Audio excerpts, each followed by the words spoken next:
Hello， 大家好，我是叮当狗，欢迎你又回到我的狗窝哦。西安是我大学期间去过一次，被碳水美食俘获以后念念不忘的地方。这次终于安排上了3天2夜的重访之旅，而且这回咱在当地有人，是个不需要做攻略、纯跟玩的无脑吃喝玩乐局，超开心、超轻松。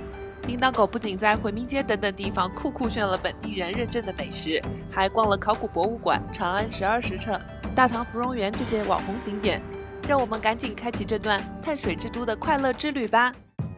第一天到西安的时候已经是下午了，先去酒店办入住。这次住的是西安钟楼亚朵 S5 酒店，他家白色木纹为主的装修风格是我比较喜欢的，简洁舒适，主要是地理位置蛮不错的，走个10分钟就能到钟楼鼓楼、回民街、明城墙这些地方，挺方便的。咱们开箱下房间看看，这次订的是带泡澡缸的房间，暴走1天以后能泡个澡真的是。左右2个洗手台都配了方便使用的泡沫洗手液，不是酒店常见的小肥皂，这个细节好评。洗手台和浴缸分开了淋浴间和厕所2个空间，这个干湿分离做得够彻底的呀。其他的空间里就是一张大床，边上一张小沙发，有个独立的写字台，上面还配了泡茶壶。床的另一侧是挂衣区，有独立包装的睡衣，用起来感觉更安心一些。挂衣区对面是迷你吧台，这个厚实带盖的杯子挺好用的，泡了茶带出门也不怕洒。这个亚朵酒店住下来整体感觉还不错，干净舒适。因为学生时代来西安，很多景点都逛过了，朋友给我们安排了一些比较新的地方去逛逛。第一站是2022年4月开放的陕西考古博物馆，门票是免费的，但是需要提前通过官方公众号预约。我们下午从市区开过去，遇到堵车，快到的时候天公又不作美，开始下雨。但是即便外部条件如此不顺，我对这个考古博物馆的印象还是相当好的。顶着雨入馆的时候已经快4点了，只剩1个小时左右的参观时间。我们租了一个触屏导览器，叮当狗用下来感觉很不错，推荐大家也可以租起来。导览器里面各个展厅不同分区涉及的关键展品和展板显示得很清楚，有语音导览，比自己看展板真是轻松很多。播放速度也是可以调整的，还能听到展板上没有写的有趣内容，就像有个导游带着参观讲解那样，虽然不会面面俱到，但是重点突出，体验感很好。考古博物馆一共3层5个展厅，我们时间紧张，比较仔细看的只有1楼的2个展厅。第一展厅是考古历程篇，讲的是从金石学到近现代中国考古学诞生过程中的一些重要节点，也对陕西一些大遗址的考古进行了介绍。里面能看到对考古地层和考古工具的解释，这个很有记忆点呢。听完我直接自信心爆棚，甚至感觉自己拿着洛阳铲铲些土也能判断地下有没有宝贝了。第2个展厅文化谱系篇，讲陕西境内旧石器时代到夏商时期的考古文化谱系。这新石器时代的人们可能是有一个搞笑的内核，看看这陶瓶，嘴巴出水也就算了，这哥们干脆嘴巴和鼻子一起出水，笑不活了。闭馆前我们急匆匆去2楼的3号考古发现展厅快速搂了一眼，看到这2只搞笑的显眼包。1小时的时间真的太仓促了，感觉刚刚渐入佳境，博物馆里的好东西都还没看就要走了呢。没关系，咱这次算是摸个门，下次再来必须把5个展馆全部拿下。下午这一顿折腾，这时候真的是能吃下一头牛啊！朋友要的就是这个状态，因为晚上这顿他安排在回民街大选特选，要带我去吃的地方太多了，就怕不够饿吃不下呢。经过鼓楼，沿着回民街主街一路往北走，不愧是回民街呀，下着雨呢还这么多游客。路过了一个网红银饰店的门头，这吞云吐雾的龙头看着挺厉害呀，但肚子太饿了，实在是顾不上多看，赶紧去到回民街第1家贾三灌汤包子馆。汤包这东西我一直以为是上海、苏州、无锡吃的多，没想到西安也有特色灌汤包。朋友告诉我这家是他从小吃到大的，在西安的话算是清真灌汤包的老字号了。点了1笼羊肉和1笼牛肉的贾三灌汤包，据说是有4大特色：皮薄如纸、筋韧柔瓤、蟹嫩含汤、佐汁香浓。佐汁蘸料的话是可以自己放醋和陕西喷香的辣子。汤包咬开，里头是满满一勺汤。我的快攻不好，还捅漏了一个，正好给大家看看皮有多薄。馅儿的话也是够大够软嫩，羊肉馅儿和牛肉馅儿相比之下，我这个南方外地人更能接受牛肉味的，羊肉的膻味会偏重一些。除了传统牛羊味的，也有一些新开发的口味。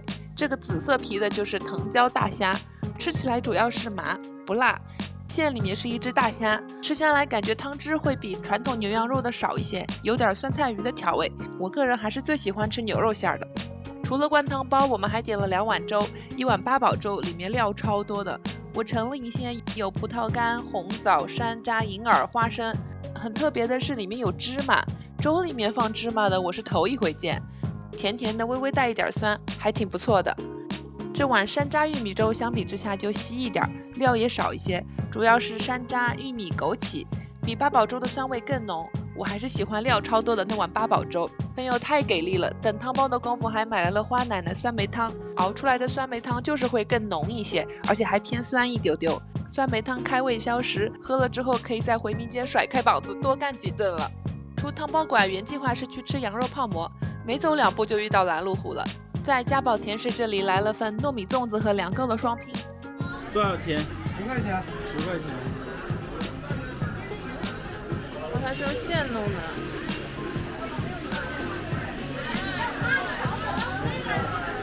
这么大一份。10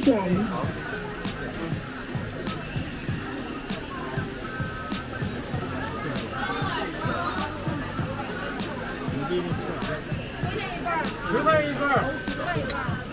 这个是什么？那是桂花。这个是玫瑰花酱，这个是蜂蜜。蜂蜜，好嘞。凉糕上面撒了黄豆粉，中间夹着豆沙，口味很丰富。糯米粽子就是纯粹的糯叽叽，搭配玫瑰酱和蜂蜜，甜甜糯糯。本来准备尝一尝不吃完的，一不小心一整盒都干光了。一路上还看到不少香酥牛肉饼的摊位，随便在没排队的地方买了一个，没想到也是很好吃的。拿到手牛肉饼还是热的，外皮特别酥脆，大葱牛肉馅料足鲜香。泡馍店斜对面就是一家闪13，一路上采了这么多野花了，也不在乎再多采一朵了。进店里买了个冰激凌，38元大碗，可以挑3种口味。点单的时候选了含橙花椒、桂花醪糟跟厚黑芝麻。实际挖冰激凌的时候，小哥说可以尝一尝花椒，不喜欢的话还可以换口味。含橙花椒口味吃起来确实有花椒香，是麻麻的奶香味冰激凌，蛮不错的。顺便我们又尝了尝油泼辣子，甜甜咸咸的，还真的带着辣味儿，口味会更复合一些。最后把花椒换成了辣子。打完3个口味的冰激凌，称一下，确保重量超过150克，最后放上一块曲奇就完整了。芝麻和桂花醪糟本身就是甜口的，做成冰激凌的话完全没有违和感，是正常的好吃，但也普通一些。第一次来的话，尝尝辣子呀、花椒这种罐味的，我感觉更有趣一些。这下终于来到朋友力荐的乌家特色小炒了。点了一份牛肉小炒泡馍，虽然泡馍是吃过很多次了，小炒泡馍我还是第一次吃。整碗小炒泡馍看着汤汁很少，配菜有牛肉、粉丝、黑木耳、黄花菜，牛肉肉量是可以的，不是卤制的那种，是生炒的牛肉，肉质更有嚼劲。唯一就是口味对我来说有点重，盖过了其他食材的味道，难怪这小炒泡馍要配一碗清淡的牛肉汤呢。相比之下，我还是更喜欢汤水更宽的羊肉泡馍。优质羊肉泡馍，汤色奶白，羊肉肥瘦相间，看着就让人很有食欲。吃起来基本没有什么羊肉的膻味，汤里还有羊油，油香油香的，一整个鲜掉眉毛。配上当地人吃馍的好搭档，酸甜的糖蒜解腻增香。这一口正宗的泡馍真是想了好多年了，聊咋嘞？朋友在自己的主场那是一点闲不下来，等泡馍的功夫又出去一顿操作，给带回来了高家烤肉的牛肉筋烤串，1块2毛钱一串，牛肉真是一点也不少呢。肉筋有嚼劲，里面还穿插着烤得很香的牛油，香辣孜然味不会太突出，还是能吃到牛肉本身的香味，这性价比真是杠杠高啊！吃到这里我已经10%饱了，但是西安朋友说不行，回民街还有一个 KPI 没有完成，必须尝一下麻酱让皮才算圆满。去的是这家盛之旺老字号，让皮的调味看着还挺简单的，依次加上盐、秘制醋、麻酱和油泼辣子就搞定了。把调料拌均匀，看上去好有食欲啊！看着卖相，感觉自己的胃好像又可以了呢。让皮滑滑嫩嫩，酸辣口味，微微一点甜，还裹着麻酱的香，一口一口吃得我华丽丽的顶到喉咙口啊！出了回民街看到要黄，我们赶紧买上健胃消食片，一人直接嚼了3颗。大家有没有那种来趟回民街恨不得带3个胃的感觉？时隔多年的回民街密室成功打板，回程朋友特地开车在钟楼转了几圈，夜色下，灯光里的钟楼美得那么细腻，好像一件精雕细琢的玉器。西安行的第1天就这么圆满收官啦。第2天在酒店吃个自助早餐，选择的种类还算丰富，口味感觉也不错。冷餐有面包、干果、沙拉，水果有好几种。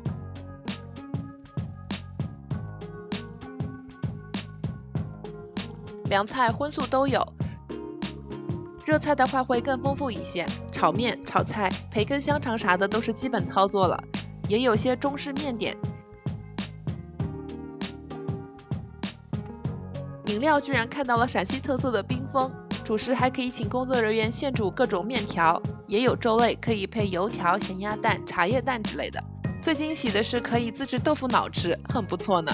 昨天在回民街实在没肚子安排的肉夹馍，在酒店里也吃成迷你版的了。吃饱饱元气满满，又该走起逛起来了。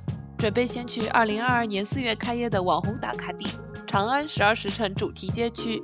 车刚在停车场里停好，一出来就遇到了长安集市，一溜溜的小铺子全是吃的。在西安就感觉每天都是美食对你的围追堵截，你逃他追，你插翅难飞。可惜我早上酒店吃的太饱，这会儿是一点也塞不下了。19年长安12时辰这个电视剧播的时候，叮当狗也是被狠狠圈了一波粉。据说这个长安12时辰主题街区是电视剧的美术指导和原班美术设计搭建的唐风主题街区，融合了原剧的特色和唐风市井文化。虽然它的成人门票要128，价格确实是不低，但是作为剧粉还是得去探一探的。一进门就看到2只真孔雀，是有一点震撼的呢。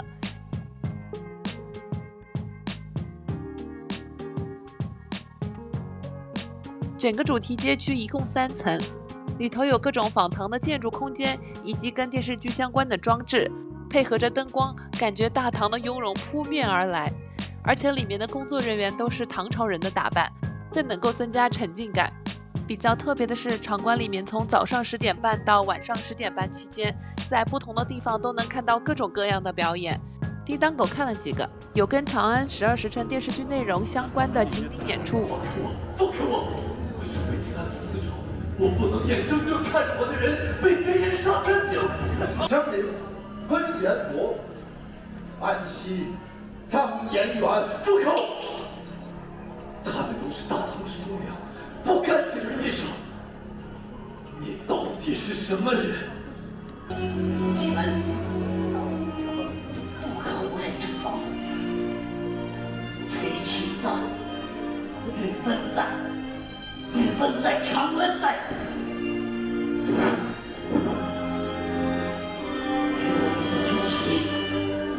崔琦至死守靖安死。崔率军，靖安寺永世不忘。现场近距离看表演，演员们都相当敬业，演得很投入，给他们点赞。除此之外，还有非物质文化遗产的代表性表演，包括皮影戏和我看的这个西安古乐。圣上有旨。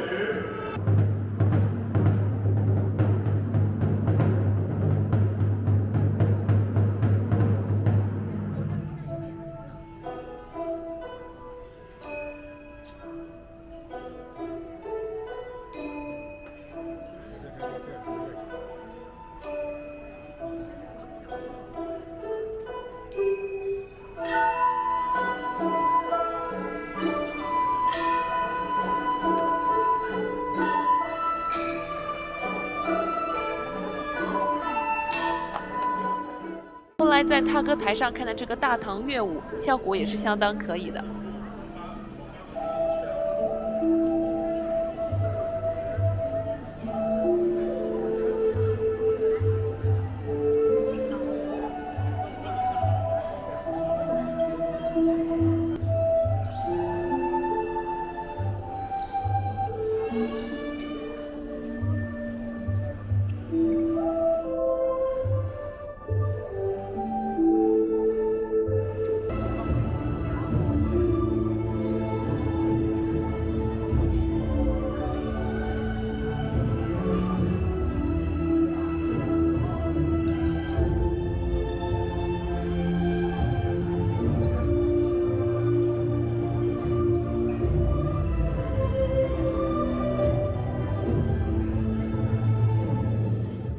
场馆里面负一层还有各种美食饮品，我看到好多小哥哥小姐姐都变装成唐朝人的样子，在街区里面各种拍。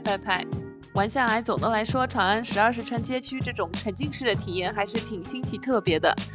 像我这样只逛2-3个小时，走马观花就直接撤的话，感觉门票可能会有一点亏。要是在里面多看演出，然后猛拍照，待上个1天的话，感觉还挺值的。西安3天4夜的内容实在是有点多，后半段的行程我们就下集再讲吧。下期咱们还在探水历史古都西安，不见不散。我是叮当狗，喜欢我的视频记得关注订阅哦。